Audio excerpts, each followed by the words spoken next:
काय म्हणणं अधिकाऱ्यांचं आणि सामान्य नागरिकांचं? आज आम्ही सगळे खडकवासला च्या भागामध्ये नांदेड गावामध्ये आज आम्ही आलेलो आहोत.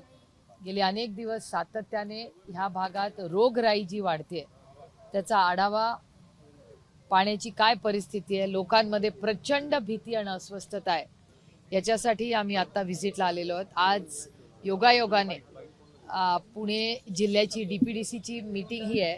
त्याच्यात गेले अनेक दिवस आम्ही पुणे म्युनिसिपल कॉर्पोरेशन बरोबर ह्या गोष्टीचा फॉलोअप करतोय.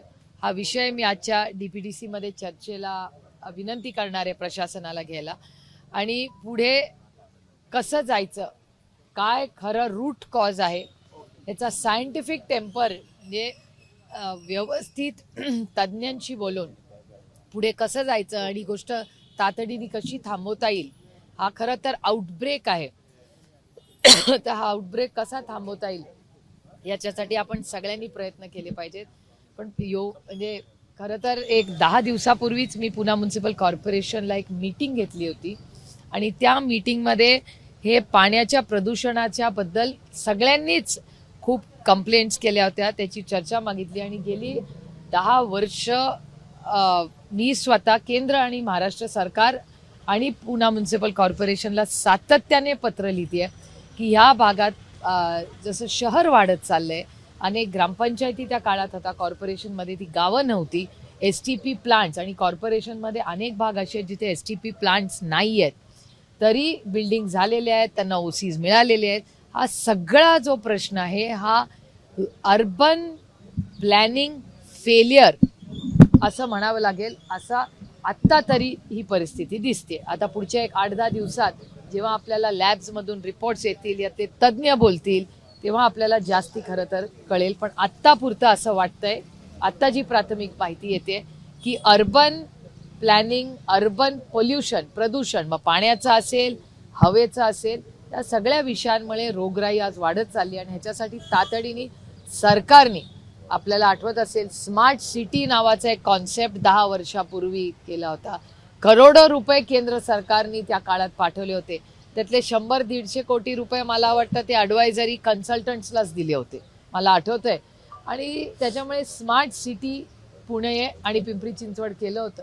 ती खरंच गेल्या 10 वर्षात किती स्मार्ट झालेली आहे, किती त्याच्यात सुविधांमध्ये सुधारणा झाली, किती ट्रॅफिक सुधारला आहे, किती कचऱ्याचं नियोजन झालंय, किती आजारपणं वाढली आहेत का कमी झाली आहेत, या सगळ्याचा एक आढावा आणि एक रिपोर्ट काढणं गरजेचं आहे. आपण सगळेच टॅक्स भरतो, आपण ह्या सगळ्या प्रक्रियेमध्ये सगळेच नागरिक जबाबदारीने काम करत असतात. मग प्रशासन कुठे कमी पडतंय आणि का कमी पडतंय याचा आढावा आणि एक अतिशय, मला असं वाटतं, गोखले इन्स्टिट्यूट किंवा अशा कुठल्या तरी संस्थेने याचा अभ्यास करून सरकारला एक तातडीने रिपोर्ट द्यायची गरज आहे. आणि हे पाण्याच्या प्रदूषणाबाबतीत मी फक्त पुण्याचा भाग होत नाही, माझ्या लोकसभा मतदारसंघात उजनीचं धरण असेल, नीरा नदी असेल, अनेक ठिकाणी प्रचंड प्रदूषण आहे. आणि ह्याचा आम्ही सातत्याने केंद्र सरकारकडे गेले 10 वर्ष मी स्वतः अनेक पत्र लिहिलेली आहेत. त्यामुळे हे अतिशय गंभीर विषय आहेत. सरकारने ह्याच्याकडे फार गांभीर्याने बघितलं पाहिजे. आणि आम्ही याला विरोधात असलो तरी सरकारला ह्या बाबतीमध्ये पूर्ण ताकदीने सहकार्य करायची आमची भावना आहे, आमची भूमिका आहे. पण आमच्या नागरिकांना वेठीस धरू नका तुमच्या चुकीच्या धोरणांमुळे. जीबीएसचे रुग्ण सापडल्यानंतर खडकवासला आणि या शेजारच्या विहिरीचे नमुने तपासणीसाठी दिले, पाणी तपासणीसाठी. तर प्रक्रिया केल्याशिवाय हे पाणी पिणं योग्य नाही असं त्या अहवाल आलेला आहे समोर. त्या अहवालामधूनच कळतं ना आपल्याला काय परिस्थिती आहे. जे पाण्याचं आणि हवेचं प्रदूषण, कारण का इतकं कन्स्ट्रक्शन एकाच वेळी चाललेलं आहे. विटांच्या फॅक्टऱ्या आहेत त्या फार कष्ट करून आम्हाला बंद कराव्या लागल्या. अनेक, कुठली ती प्राईड सिटी ना, प्रयाजा सिटी, मला आठवत आहे, हा, तिथे कॉन्क्रीटचे प्लांट्स आहेत त्या प्रयाजा सिटीमध्ये. मी स्वतः तिथे कधी ना कुठल्या कार्यक्रमाच्या निमित्ताने गेले आहेत. मला पुणे म्युनिसिपल कमिशनरनी शब्द दिला होता की ते बंद होईल आणि तिथे प्रदूषण कमी होईल. तिथल्या बिल्डिंग्स मधल्या सगळ्या लहान मुलांपासून ज्येष्ठ नागरिकांना सारखा खोकला होत असतो, कारण का तेवढंच तिथे वायू प्रदूषण आहे. तशीच पाण्याची परिस्थिती पुण्यात अनेक वर्ष आहे. आणि ते अति व्हायच्या आधीच आम्ही त्याची नोंद केंद्र आणि महाराष्ट्र सरकारला, जशी गंगा साफ करण्यासाठी, गंगा साफ करण्यासाठी केंद्र सरकारने एवढा मोठा निधी दिला, त्याचा आढावा नक्की रिपोर्ट आला नाही. त्या काळात उमा भारतीजी त्याच्या मंत्री होत्या. आता उमाजी खासदारही नाही आहेत आणि उमाजी आज मंत्री नाही आहेत, पण त्यांच्या काळात हा मोठा उपक्रम सुरू केला होता. त्याचं पुढे नक्की काय झालं, त्याचं काय ऑडिट आहे याची माहिती आमच्याकडे नाही. अनेक वेळा आम्ही मागितलेली आहे. तसंच पुणे जिल्हा आणि महाराष्ट्रातल्या या सगळ्या प्रदूषणाचा एक डिटेल आढावा घ्यायची वेळ आलेली आणि ते अर्जंट आहे. म्हणजे इट्स अ रेड अलर्ट. मला विचारायचं आरोग्यमंत्री जिल्ह्याच्या दौऱ्यावर असताना आरोग्यमंत्र्यांनी या विहिरीचं पाहणी केली, त्यानंतर पत्रकार परिषद घेतली, त्यावेळी सांगितलं की ह्या विहिरीचं पाण्याच्यामुळेच या रोगाचा प्रसार झालाय. तर महापालिकेचे अधिकारी म्हणतात की या विहिरीच्या पाण्याचा काही संबंध नाही. नेमकं खोटं कोण बोलतंय? मला असं वाटतं हा खूप गंभीर आरोप आपण करताय किंवा मीही चॅनल्सवर ते पाहिलेलं आहे. मी श्री आबिटकरांना आज फोन करणार आहे आणि माझ्या ज्या भागाची लोकप्रतिनिधी म्हणून मी तुमच्या सगळ्यांच्या आशीर्वादाने हे काम करते, याचा डिटेल रिपोर्ट त्यांच्याकडून घेणार आहे. कारण का लोकप्रतिनिधी म्हणून मलाही कळलं पाहिजे ना, कारण का प्रशासन एक सांगते आणि मंत्री एक सांगताय. कमला नेहरू रुग्णालयात मोफत उपचार दिले जात आहेत असं सांगितलं जात आहे, मात्र त्या रुग्णालयात न्यूरोलॉजिस्टच नाही आहे. महापालिकेकडनं अशी कोणती जे काही पद असतं ते मंजूरच करण्यात आलं नाही आहे. GBS असा आजार आहे जो न्यूरॉन संदर्भात आहे, त्यामुळे तिथे नागरिक पण जाऊ शकत नाही किंवा रुग्ण जाऊ शकत नाही. साधारणपणे सरकारने एकच हॉस्पिटल का करावं? जेव्हा असा एपिडेमिक येतो किंवा अशी कुठली अडचण येते तेव्हा का नाही आपल्या जवळच्या हॉस्पिटलमध्ये जा आणि सरकार तुमचं सगळं जी हॉस्पिटलचा खर्च असेल तो मोफत केला पाहिजे सरकारने. कारण काही सरकारची चुकी आहे ना. सरकारच्या निष्क्रिय कामामुळे ही रोगराई पसरते. त्याच्यामुळे ह्याला नैतिक हा शब्द जरा या सरकारबद्दल विचार करून वापरावा लागतोय दुर्दैवाने. पण काहीतरी नैतिकता या सरकारने ह्या बाबतीत तरी दाखवावी. शहरी गरीब योजनाबाबत यांना मोफत उपचार दिले जात आहेत असं सांगितलं जात आहे, पण त्याच्यासाठी अट आहे की आधार कार्डवर पुण्याचाच ऍड्रेस आमची मागणी आहे की आमच्या भागामध्ये आमच्या घराच्या जवळ आणि चांगली सोय द्यायची जबाबदारी ही पुण्याच्या प्रशासनाची आहे, महाराष्ट्र सरकारची आहे.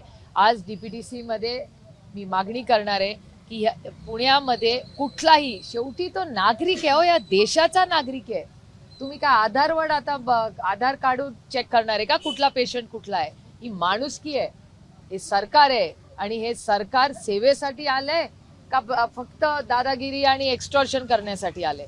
माझी मागणी आज DPTC मध्ये राहणार आहे की प्रत्येक रुग्ण, मग तो कुठलाही असू दे, तो जर इथे आला आणि हॉस्पिटलच्या दारात गेला तर त्याला मोफत सेवा ही मिळालीच पाहिजे. ही आमची आग्रहाची भूमिका राहील. दुसरीकडे ही जी समाविष्ट गावं आहेत त्या गावांमधली पाणीपट्टी 20% वाढवण्याचा प्रस्ताव आहे तो स्थायी समितीसमोर महानगरपालिकेने ठेवलेला आहे. इकडे शुद्ध पाणी या नागरिकांना मिळत नाही, दुसरीकडे अशा पद्धतीने पाणीपट्टी वाढवण्याचा निर्णय घेतला. आम्ही पाणीपट्टी वाढवू देणार नाही आणि जर पाणीपट्टी वाढवली आता या परिस्थितीत तर आम्ही ताकदीने आंदोलन करू आणि आम्ही पाणीपट्टी वाढवू देणार नाही.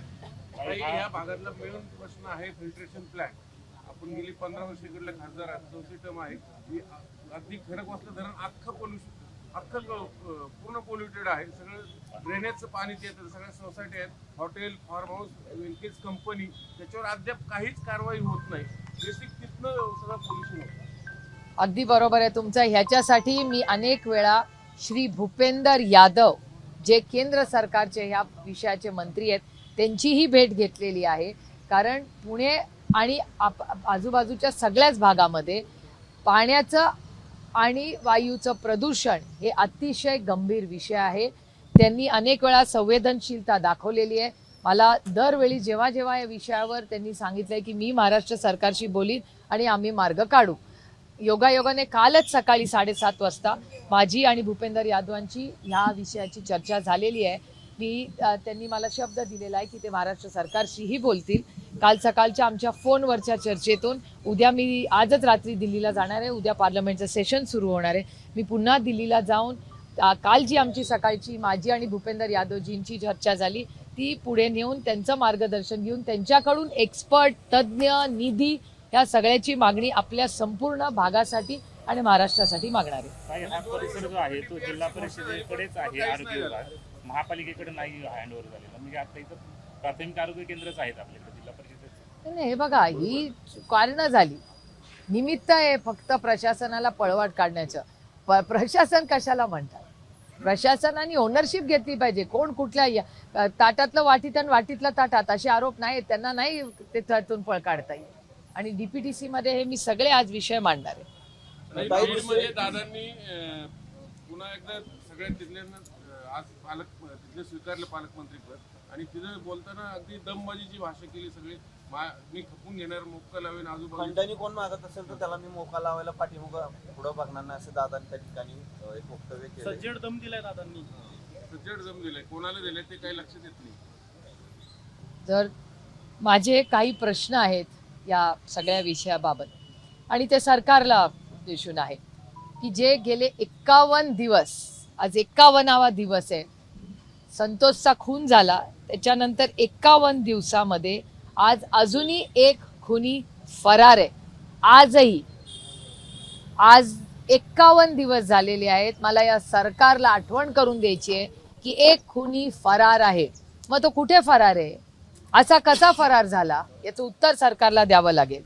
त्याच्यानंतर अनेक आरोप झालेले आहेत. एक तर बीडमध्येच हार्वेस्टरचा घोटाळा, त्याच्यानंतर बीडमध्ये आणि बारामती लोकसभा मतदारसंघात हार्वेस्टर पीक विमा घोटाळा, हे 2 मोठे घोटाळे झालेले आहेत. आणि त्याचे कागदपत्र हार्वेस्टर आणि पीक विमाचे हे सगळे तुमच्या चॅनल्सवर आहेत. आणि हार्वेस्टर आणि पीक विमाचा घोटाळा झाला याची कबुली आत्ताचे जे शेती मंत्री आहेत श्री कोकाटे यांनी ते कबूलही केलेलं आहे की हो, हार्वेस्टरचा घोटाळा आधीच्या शेती मंत्र्यांकडून झालेला, मंत्रालयाकडून झालेला आहे. तर हार्वेस्टर घोटाळा आणि पीक विमा घोटाळा या दोन्हीची बीडमध्ये, बारामती लोकसभा मतदारसंघ आणि पुणे जिल्हा आणि राज्यात आणि कुठे कुठे झाला असेल, या दोन्हीची माहिती महाराष्ट्र सरकारकडे आहे, ती पाठवलेली आहे. याचा पुढे काय झालं याचं उत्तर सरकारला दिलं पाहिजे. आणि 3 महत्त्वाचे मुद्दे जे बीड संदर्भात आहेत. एक तर ऑफिस ऑफ प्रॉफिटचा जो आरोप आणि कागदपत्र ही अंजली दमानिया ताईंनी परवाच्या दिवशी माननीय DCMना दिली आणि DCMचं स्टेटमेंट तुमच्या चॅनलवर मी पाहिलं की आणि पुण्याचे पालकमंत्री आणि DCM असं म्हणाले की ऑफिस ऑफ प्रॉफिटचे सगळे कागदपत्र मी माननीय मुख्यमंत्र्यांना दिलेत, आता मुख्यमंत्री निर्णय घेतील. त्याच्यामुळे मी वाट बघते की महाराष्ट्राचे मुख्यमंत्री या ऑफिस ऑफ प्रॉफिटवर कधी निर्णय घेतील. त्यानंतर काल तुमच्या चॅनलवर मी एक प्रेस पाहिली, त्याच्यामध्ये 16 कोटी रुपयाचा आरोप हा एक आहे. आणि त्यानंतर सुरेश धसांनी काल आणखीन काल त्यांनी बोगस, हे बघा इथे लिहिलेलं आहे, वर्तमानपत्राचं आहे, not a single work done in परली येट 73 कोर्स बोगस बिल, ही आजचा वर्तमानपत्रातली बातमी आहे आजच्या. तर मला असं वाटतं की हे जे विषय आहेत, मी पुन्हा रिपीट करते म्हणजे एखादा राहायला नको, हार्वेस्टर आणि पीक विम्यावर झालेले भ्रष्टाचाराचे आरोप, हे 2 आरोप आहेत, हार्वेस्टरचे आणि भ्रष्टाचाराचे. आणि त्याचं कन्फर्मेशन हे मी विरोधात आहे म्हणून माझ्यावर बिलकुल विश्वास ठेवू नका, पण ह्याच सरकारमधले जे मंत्री आहेत शेती त्यांनी कन्फर्म केलंय, याची चर्चा मला असं वाटतं आजच्या बीडच्या DPTC झाली पाहिजे. हार्वेस्टर आणि पीक विमाचा भ्रष्टाचार एक. दुसरं ऑफिस ऑफ प्रॉफिट, ज्याचे कागदपत्र बीड आणि पुण्याच्या पालकमंत्र्यांनी पाहिलेले आहेत, त्याच्यावर पुढे काय झालं. आणि त्याच्यानंतर हे 70-75 कोटी रुपयाची कालची जी प्रेस सुरेश धसांनी गेली आणि आज सगळ्या वर्तमानपत्रात त्याची इन्क्वायरी झाली पाहिजे. आणि 30 दिवस गेले 30-35 दिवस सुरेश धस, संदीप क्षीरसागर, रोहित पवार, जितेंद्र आव्हाड, श्री सोळंकी, मला वाटतं तेही आजच्या DPTCत असतील कारण का तेही त्याच जिल्ह्यात मधले आहेत. त्यानंतर नमिताताई स्वतः असेंब्लीमध्ये बोललेले आहेत. अशी म्हणजे जवळपास बजरंगाप्पा सोनवणे तिथले खासदार आहेत, तेही DPTCला इन्व्हायटेड असतील, बरोबर आहे.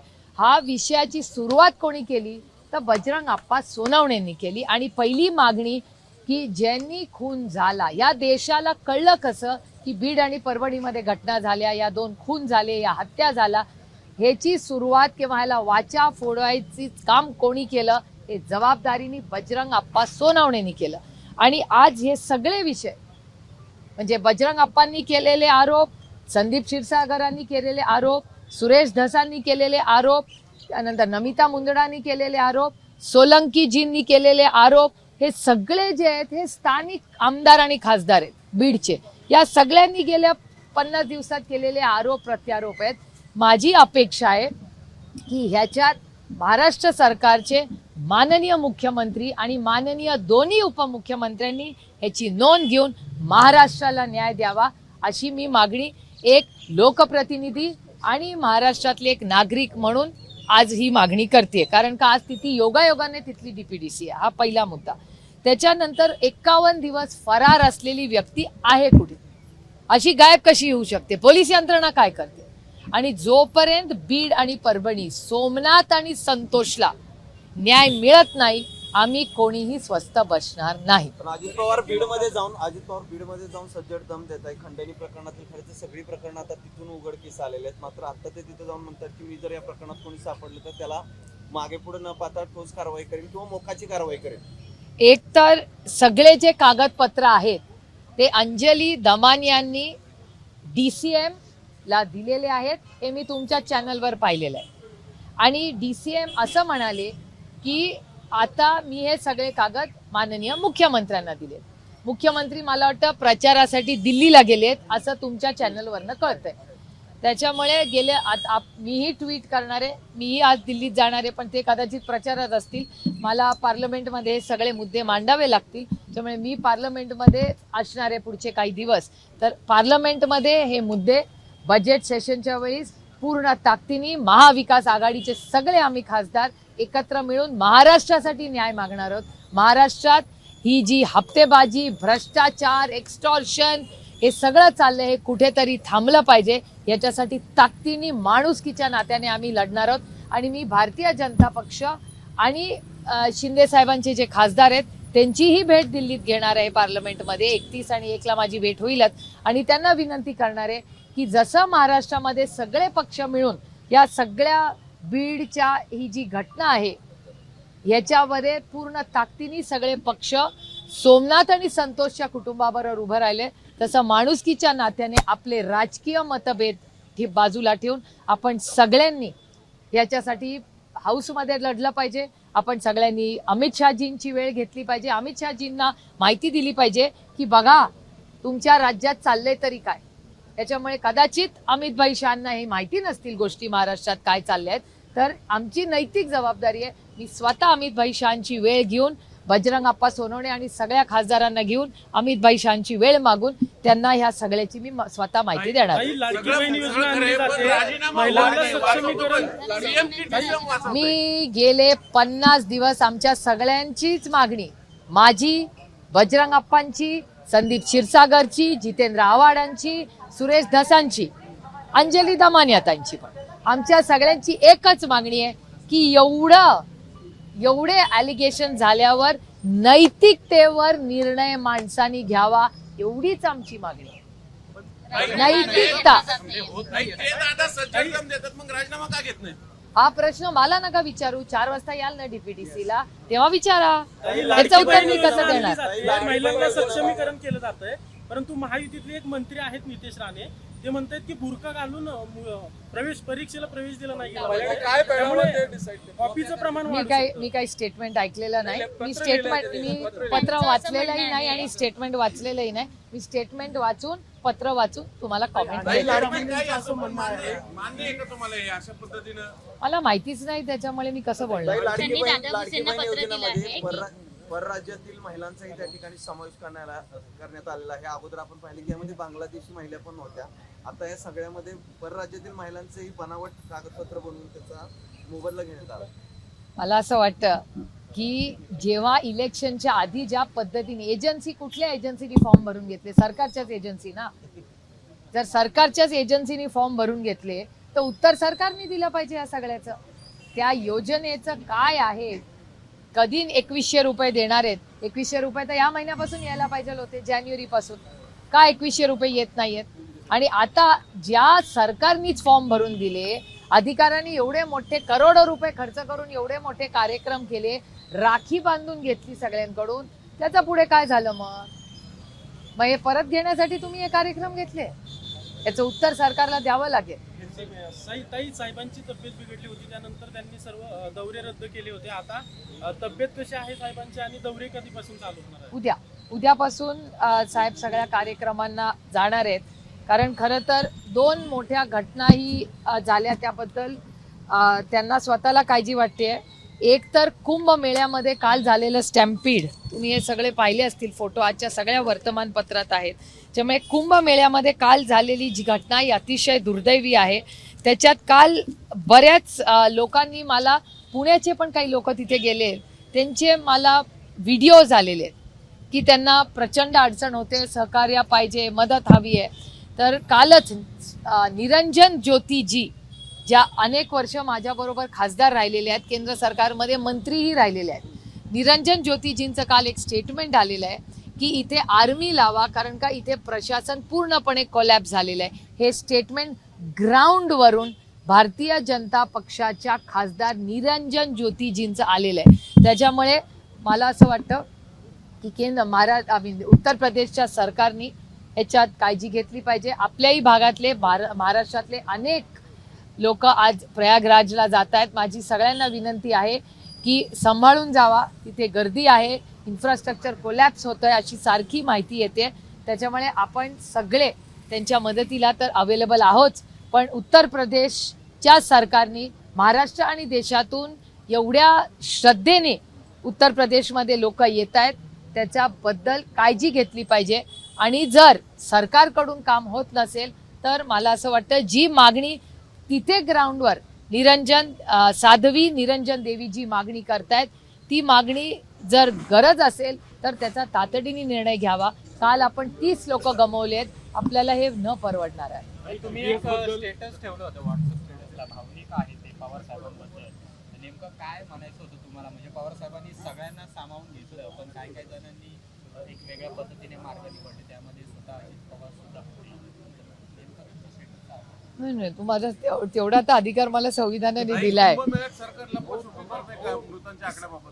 म्हणजे जे व्हिडिओज येत आहेत तिथून ते अतिशय म्हणजे अस्वस्थ करणारे आहेत.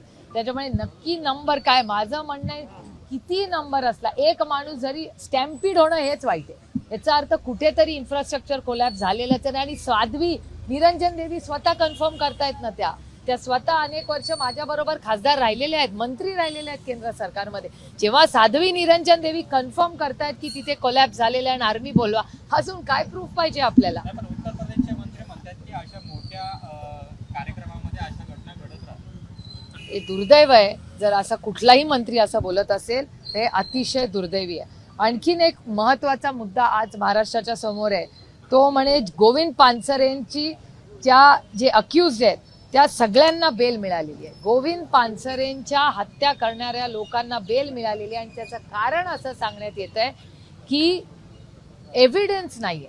माझं म्हणणं एव्हिडन्स नाहीये, मग सरकार करते काय, पोलीस यंत्रणा काय करते, हा प्रश्न सारखाच येतो ना. म्हणजे प्रश्न असा येतो की मग करप्शन असू दे किंवा पानसरे कुटुंबावर होणारा अन्याय असू दे, ती हत्याच आहे ना. म्हणजे कॉम्रेड पानसरेंची हत्या, दाभोळकरांची हत्या, त्यानंतर सोमनाथची हत्या आणि संतोष देशमुखची हत्या, या सगळ्या हत्यांमध्ये एक गोष्ट सातत्याने कॉमन दिसते आपल्याला की त्या कुठल्याही कुटुंबाला न्याय मिळत नाही. गेले अनेक वर्ष जे सत्तेमध्ये आहेत त्यांना ह्याचं उत्तर द्यावं लागेल. Law and order. आणि मला सांगा की जे कॉम्रेड पानसरेंनी उभं आयुष्य तुम्हाला आणि मला अधिकार मिळतील याच्यासाठी बोलले, ते तुमच्या आणि माझ्या हक्कांसाठी बोलले. या कॉम्रेड पानसरेंचा जी केस आहे, आता त्यांच्या कुटुंबाशी काल माझं बोलणं झालेलं आहे, ते पुढे सुप्रीम कोर्टात जाणार आहेत. त्यांच्यासाठी आम्ही ताकदीने माणुसकीच्या नात्याने लढू. पण जे दाभोळकर पानसरे गौरी लंकेशचं झालं ते संतोषचं आणि सोमनाथचं होऊ नये, नाही तर तारीख पे तारीख पडती रहेगी. आणि ज्यांनी अशा क्रूर हत्या केलेल्या आहेत, लोकांची आयुष्य उद्ध्वस्त केली आहेत, त्यांना असं वाटेल की आपण जर सरकारच्या बाजूने असलो तर आपल्याला काही होणार नाही. दुर्दैव आहे. हा मेसेज जो पुरोगामी विचाराच्या महाराष्ट्रातून जातोय हा महाराष्ट्राला न शोभणार आहे. आणि कालचा नीती आयोगचा रिपोर्ट सांगतो की महाराष्ट्राची आर्थिक आणि सामाजिक परिस्थिती ही नाजूक आहे. हे जे गेले 3 वर्ष मी सातत्याने म्हणत आले. तुम्हाला ऐकून ऐकून किती वेळा मला सांगा, मी फिस्कल डेफिसिट मॅनेजमेंटवर मी किती वेळा बोलले, FRBM ॲक्टवर किती वेळा मी बोलले 3 वर्षात. आणि काल नीती आयोगचा जो रिपोर्ट आला, गेले 3 वर्ष जे फिस्कल मॅनेजमेंटबद्दल बोलले, तो रिपोर्ट जणू काय आम्ही केलेल्या भाषणातून लिहिलेला आहे. ते वास्तव खरं आलं ना, आम्ही खरंच बोलत होतो फिस्कल डेफिसिट मॅनेजमेंटबद्दल. परवा बजेट आहे, परवा बजेट सादर होते, काय अपेक्षा काय? नाही, महाराष्ट्राच्या इन्फ्रास्ट्रक्चर, रेल्वे इन्फ्रास्ट्रक्चरसाठी माझी अपेक्षा आहे सरकारने पैसे द्यावे. रेल्वेचं जे मुंबईचं सबर्बन असेल, सेफ्टी असेल, या सगळ्यासाठी, रेल्वेसाठी असतील, पोल्युशन असेल, टॅक्सेशनमध्ये रिलीफ आला पाहिजे, GST स्ट्रीमलाईन झालं पाहिजे. GST मध्ये खूप अडचणी आहेत. आता म्हणजे त्या कॅरेमल पॉपकॉर्नचे नीम्स तुम्हीच पाहिले असतील, सॉल्टेड कॅरेमल. आणि परवा मी तो स्काय फोर्स पिक्चर बघायला गेले होते.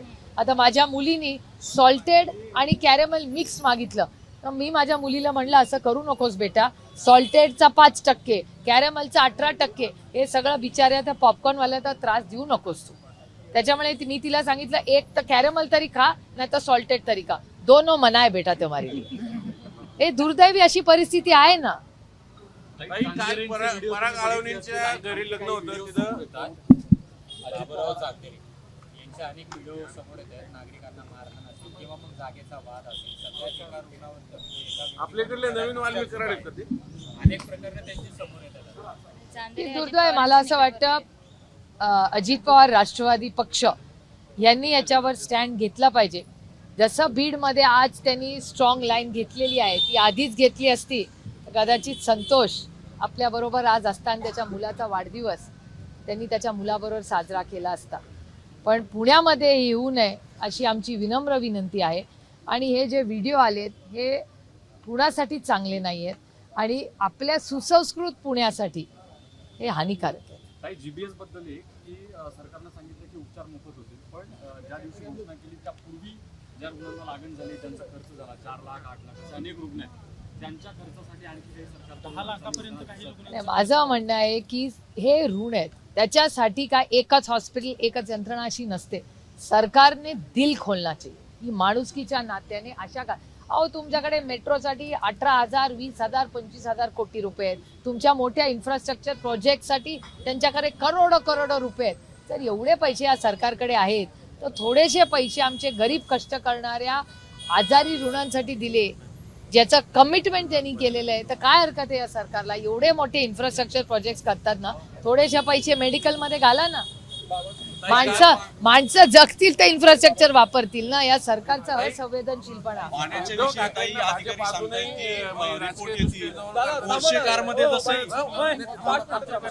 उद्धव ठाकरेंना भाजप अजूनही जवळ करताना पराग आळवणींच्या लग्न समारंभात चंद्रकांत पाटील म्हटले, जर तुम्ही परत आमच्यासोबत आले तर आनंदच आहे. ऑफ द रेकॉर्ड स्टेटमेंट आहे. ऑफ द रेकॉर्ड स्टेटमेंट होतं का तुमच्या चॅनलवर होतं? आमच्यापर्यंत पोहोचून अशी वस्तू झाली, मी समजून घेतो. कसं आहे, जर तो उद्धवजी एकच आपल्या बरोबर असणं हा जर सुवर्ण क्षण आहे, तर आम्ही भाग्यवान आहोत ना.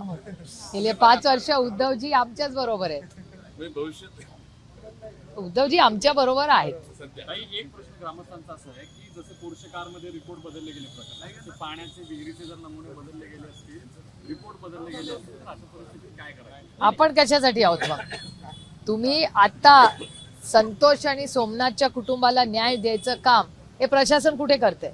गेले 50 दिवस आपण सगळे, म्हणजे मीडिया आणि आपण सगळे अनेक पक्षातले सत्तेतले काही लोक, ही आपली नैतिक जबाबदारी आहे. मी नैतिक शब्द का वापरते, कारण का ह्या सरकारने नैतिकता सोडून दिली आहे, पण आपण नाही सोडलेली ना. मीडियानी सोडली आहे ना आम्ही कोणी सोडली. त्याच्यामुळे काही गोष्टी आम्ही निवडून कशासाठी आलो, हीच लढाई लढण्यासाठी. आज अनिशा DPDC आहे, या भागातील मुख्य गरज आहे फिल्ट्रेशन प्लॅन्ट. त्याशिवाय हा प्रश्न सुटणार नाही. ही मागणी करणार की नाही? हो, अर्थातच मी करणार आहे. मी एवढी 2 प्रश्नांची मागणी ह्या DPDC मध्ये करणार आहे. एक म्हणजे पुणे जिल्ह्यामध्ये एक्स्टॉर्शन किंवा गुंडागर्दी ही पूर्णपणे थांबली पाहिजे. आम्हाला अस्वस्थ वाटतं, कारण का आमच्या लोकसभा मतदारसंघात इन्व्हेस्टमेंट्स येतात, मेसेज चुकीचा जातो. त्याच्यामुळे पुण्याचं जे इमेज आहे ते आपण सगळ्यांनी मिळून जपलं पाहिजे. ही एक मागणी मी करणारी, विनंती मी DPTC मध्ये करणार आहे. आणि दुसरं पाण्याचं आणि वायूचं जे प्रदूषण आहे या दोन्ही विषय अतिशय गांभीर्याने सरकारने घ्यावं. आणि आमची सरकारला करायची ही तयारी आहे. आणि मी स्वतः उद्या जेव्हा कालच मी तुम्हाला म्हणले तसं मी भूपेंद्र यादवजींची कालच सकाळी बोललेले आहे या विषयावर. मी उद्या दिल्लीला जाऊन पुन्हा एकदा भूपेंद्र यादवजींचं मार्गदर्शन घेणार आहे की केंद्र सरकार आपल्याला या पोल्युशनसाठी काय मार्गदर्शन करू शकतं. ते 23 गावं समावेश होऊन 3 वर्ष झाले, पण यांचा पायाभूत ज्या सुविधा आहे त्या अजूनही पुरवल्या जात नाही. महत्वाचं म्हणजे पाण्यामुळे हे सगळं होत आहे. आणि दुसरीकडे एक हे झालं महापालिकेचं पाण्याचं, आणि दुसरीकडे न्यूरोलॉजिस्ट नाहीये. याच्या सगळ्यांना महापालिकेचा ढिसाळ कारभार किंवा निष्काळजीपणा समोर येतोय. अर्थातच आम्ही कॉर्पोरेशनच्या दर महिन्याला तुम्ही असताना सगळे त्या माझ्या प्रत्येक मीटिंगला आम्ही हे विषय आपण सगळे टॅक्स भरतो, लोकांची टॅक्स भरायची तयारी आहे, पण सर्व्हिसेस ही जबाबदारी आहे ना या सरकारची. पण हे जे प्रशासन आहे ते फक्त FSI देण्यात खूप व्यस्त असतं. पूरे देश की नजर थी जिस तरह GPS के आउटब्रेक हुआ है पुणे में, आपने आज यहाँ पे विजिट किया, लोगों से बातचीत की, क्या कुछ जानकारी आपके पास है? नहीं, प्रशासन से मैं दोपहर को भी मिलने वाली हूँ. यहाँ मैं साइट विजिट पे आई हूँ और हमारी कोशिश रहेगी, मैं केंद्र सरकार से भी बात करूँगी. ये जो प्रदूषण पानी का और वायु का हो रहा है उसके खिलाफ हम सब ने लड़ना चाहिए और ये कम करने के लिए सब ने साथ मिलकर कोशिश करनी चाहिए. WHO को यहाँ पे इंटरफेयर करना पड़ा है. WHO के भी कुछ रिप्रेजेंटेटिव आके विजिट किए, सेंट्रल गवर्नमेंट के रिप्रेजेंटेटिव यहाँ पर हैं. कैसे देख रहे हैं आप, कहाँ पे फेलियर किसका है? नहीं, ये पूरा रूरल अर्बन जो मैनेजमेंट है, ये urban management has completely collapsed. 2.5 साल से ना इलेक्शन हुआ है ना रिप्रेजेंटेशन है. एक सशक्त लोकतंत्र में यहाँ कॉर्पोरेटर होना जरूरी है. यहाँ प्रशासन क्या काम करिए कुछ पता भी नहीं चलता. 2.5 साल से जो मर्जी से चल रही है कॉर्पोरेशन, ऐसा नहीं चलेगा. इसीलिए हमारी विनती है जल्द से जल्द इलेक्शन लिया जाए और ये सब माइक्रो मैनेज करने के लिए अगर यहाँ एक नगर सेवक हो, वो इसी का ये काम है ना. लेकिन इलेक्शन नहीं हुआ, लेकिन वो भी क्या कर सकते बेचारे. मैम, आप दिल्ली जा रहे हैं कल, इलेक्शन कैंपेनिंग चल रही है, महाराष्ट्र के भी कई बड़े नेता हैं, आप भी कैंपेनिंग में हिस्सा लेंगे? नहीं, मैं तो 2 दिन कल प्रेसिडेंट्स एड्रेस है, उसके बाद बजट है. मैं तो यहाँ के जो इश्यूज है, मैं भूपेंद्र जी यादव से कल सुबह मेरी बात हुई इस मामले में. मैं भूपेंद्र यादव जी से वक्त लेने वाली हूँ और 2 इश्यूज है. एक तो मैं अमित शाह जी की टाइम भी मांगने वाली हूँ, क्योंकि जिस तरह से आरोप प्रत्यारोप, ऑफिस या प्रॉफिट हो या खून हो या एक्सटॉर्शन हो, 50 दिन से लगातार भीड़ में आरोप प्रत्यारोप हो रहे हैं. वहाँ एक्सटॉर्शन जो PMLA में एक्सटॉर्शन PMLA में आता है, which is under the purview of ED. आपको याद होगा कि जिस सिर्फ सुनी हुई बात से अनिल देशमुख जी, नवाब मलिक जी, छगन भुजबल जी और संजय राउत जी चारों को अरेस्ट हुई थी. यहाँ तो 50 दिन से जो सत्ता में है वो भी लगातार रोज प्रूफ दिए जा रहे. आज की सारी पेपरों में आई है बात, हर पेपर में दिखाया गया है इतना बड़ा करप्शन किए जा रही है सरकार. तो मैं अमित शाह जी को मिलने वाली हूँ, उनको बताने वाली हूँ महाराष्ट्र में क्या वास्तव चल रहा है, और भूपेंद्र यादव जी से मिलूंगी कि पानी का जो पोल्यूशन महाराष्ट्र में हो रहा है इसके लिए वो हमें गाइड करे कि कैसे इस सबको सुधारें. महाराष्ट्र सरकार एक तरफ महिला सशक्तिकरण की बात करती है, लेकिन उनके ही कैबिनेट मंत्री हैं जो पत्र लिखते हैं कि महिलाएं क्या पहले बुर्का बैन करने की बात की गई है, खासकर छात्राओं को. मैंने उनका स्टेटमेंट न पढ़ा है, मैं पढ़ के आपको स्टेटमेंट प्रयागराज में नहीं. मैंने कल भी ये कहा था कि साध्वी निरंजन ज्योति जी का एक स्टेटमेंट आया, वो ग्राउंड पे है. साध्वी निरंजन ज्योति को मैं बहुत सालों से उनको जानती हूँ. वो एक बहुत सक्षम महिला है और वो खुद वहाँ कुंभ में है और मेरे साथ सांसद भी थी, मंत्री भी थी इस सरकार में. तो साध्वी निरंजन ज्योति जी का एक स्टेटमेंट आया है कि यहाँ मिलिट्री बुलाई जाए, क्योंकि जो स्टेट का जो इंफ्रास्ट्रक्चर है वो कोलैप्स हो चुका है. ये आरोप मैं नहीं कर रही हूँ, ये ग्राउंड से साध्वी निरंजन ज्योति जी का स्टेटमेंट आया है. बहुत सारे वीडियोस टीवी पे, इंस्टाग्राम हो या सोशल मीडिया पे घूम रहे, जहाँ बहुत सारे लोगों की मौत हुई है. बहुत चिंताजनक परिस्थिति है और वो भी मैं पार्लियामेंट में जरूर बोलूँगी. Thank you. ABP माझा, उघडा डोळे बघा नीट.